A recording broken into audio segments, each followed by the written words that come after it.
An Indian crew member was killed and 8 others were injured after 2 UAE oil tankers were struck by Iranian cruise missiles in the Strait of Hormuz. The UAE Ministry of Defense has confirmed the attack on the tankers and has also confirmed that 1 Indian national was killed and 6 Indians have been injured. 2 Ukrainians have also sustained injuries. The UAE has stated that it reserves its full right to respond to this escalation and to take all necessary measures to protect its territory, its citizens and residents. Meanwhile, India lodged a strong protest with Iran over the attack on Indian seafarers in Hormuz, summoning Iran's deputy chief of mission and pressing for free and safe passage in the Strait. At least 15 seafarers, many of them Indians, have died in attacks on merchant vessels in and around the Strait of Hormuz since the US-Iran war began on the 28th of February.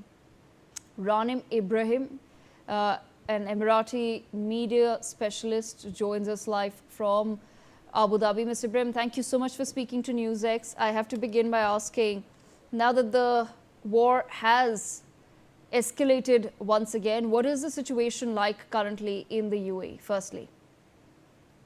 Thank you for having me. Let us start with the law here, because the law could not be clearer. The Islamic regime has broken international law. The regime forces attacked civilian commercial vessels carrying civilian crews. They fired missiles at the oil tankers Mombasa and Al Bahia, while the vessels were traveling through the southern shipping lane of the Strait of Hormuz inside Omani waters. So this is not an accidental incident. It was a deliberate attack on commercial shipping and on innocent people who were simply doing their job at the sea. So 1 Indian seafarer was killed, 8 others were injured, 6 Indian nationals and 2 Ukrainian nationals. 4 of the injured were reported to be a serious condition. These are not a military target. These are civilians, fathers, sons, husbands, and workers who should have returned safely to their families. And the UAE Ministry of Foreign Affairs has condemned this attack in the strongest terms. The UAE stated clearly that it constitutes the flagrant violation of United Nations Security Council resolution, which protects the freedom of navigation and rejects attacks on commercial vessels or obstruction of international maritime routes.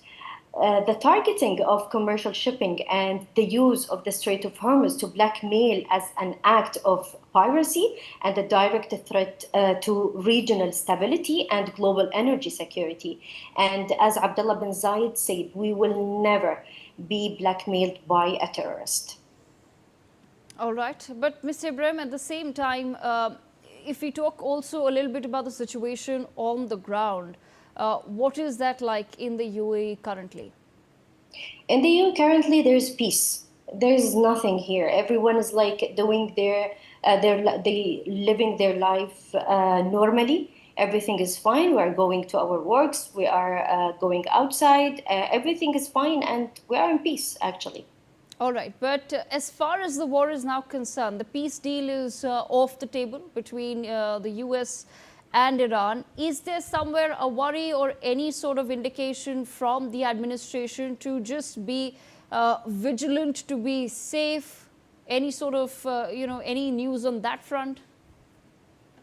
Actually, this is a great question. But before I answer that, I would like to highlight an important point here. The regime claims that the vessels ignored warning. But let us be absolutely clear, the warning is not a license to kill.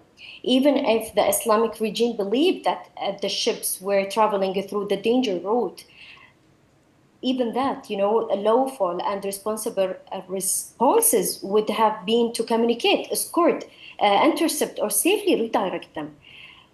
You do not fire cruise missiles at civilian vessels. You do not set ship on fire. You do not kill an Indian sailor and seriously injure other Indian and Ukrainian crew member, and that attempt to justify it by saying that they had been warned. What kind of reason is that? We warned you, you continue, so you must die. That is not maritime security. That is not law enforcement. That is reckless violence against civilians, and the regime has no lawful authority to impose. It will throw missiles, especially against ships sailing. All right. Thank you so much, Ranim Ibrahim, for joining us on NewsX with that perspective and update. Now, some news coming in. Supreme Court has issued a notice to the Centre, CBSE and NCERT on fresh pleas challenging a decision to implement a 3-language policy for Class 9 students from 2026 to 27 academic year. The Apex Court has granted 10 days time